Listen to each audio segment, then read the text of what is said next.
Assalamualaikum warahmatullahi wabarakatuh Ustaz. Waalaikumsalam warahmatullahi wabarakatuh. Maaf Ustaz, izin bertanya. Saya langsung ke pertanyaannya. Saya sering melakukan hal yang tidak semestinya. Saya menyadari akan hal itu salah. Namun lagi-lagi saya melakukan kesalahan atau dosa tersebut dosa tersebut. Terlebih susah dalam mengendalikan syahwat dikarenakan pengalaman buruk yang pernah saya alami di waktu sebelumnya. Apakah saya masih diberikan kesempatan untuk memperbaiki semuanya Ustaz?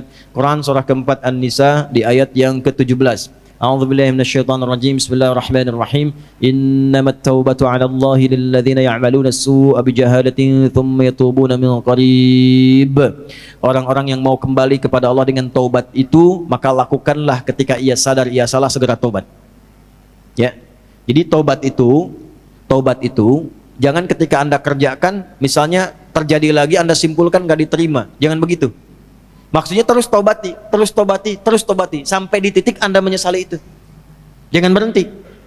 Ya, makanya disebutnya dengan tawab. Allahnya menerima tawab, hambanya menghadap tawab. Jamaknya tawabin. Nah, orang yang terus begitu dicintai oleh Allah. Dalilnya mana? Quran surah kedua Al-Baqarah di ayat ke-222. 222. Kan? Innallaha yuhibbut tawwabina. Innallaha yuhibbut tawwabin. Allah sangat mencintai orang-orang yang terus bertaubat. Salah, taubatin lagi. Salah, taubatin lagi. Salah, taubatin lagi. Sampai kita merasakan titik jenuh dalam bermaksiat dan kembali kepada taubat.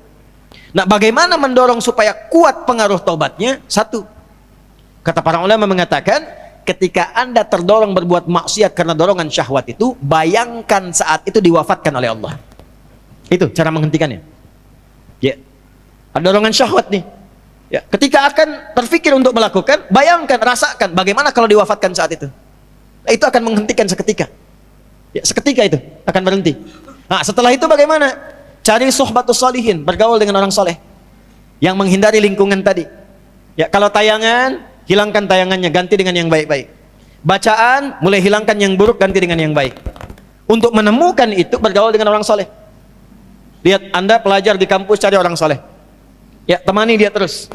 Temani, supaya mendapatkan bagian dari kesolehannya. Setelah itu, latihan selanjutnya yang pertama, sholat. Karena sholat itu kuncinya. Inna sholata tanha anil fahsya'i wal. Nah, syahwat itu munculnya dari fahsya. Pornografi, porno aksi, LGBT, kata-kata jorok dan lain sebagainya, itu dari syahwatnya fahsya.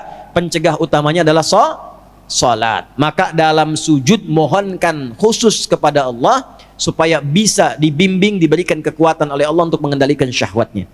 Satu, taubat jangan berhenti, optimis terus. Yang kedua, rasakan kalau akan terfikir berbuat maksiat akan diwafatkan. Yang ketiga, cari teman yang soleh. Yang keempat, sholat optimalkan. Yang kelima, latihan puasa. Gitu ya. Sebab puasa itu paling efektif untuk bisa mencegah maksiat. Ya, Anda kalau syahwat sedang muncul, sedang puasa, nggak akan dilakukan. Berat untuk melakukan itu. Minimal pertama takut batal puasanya. Takut batal, kesananya lagi, itu akan terbiasa. Ya, akan terbiasa. Ya, yang biasa buka juga kalau puasa kan memang setengah-setengah dulu.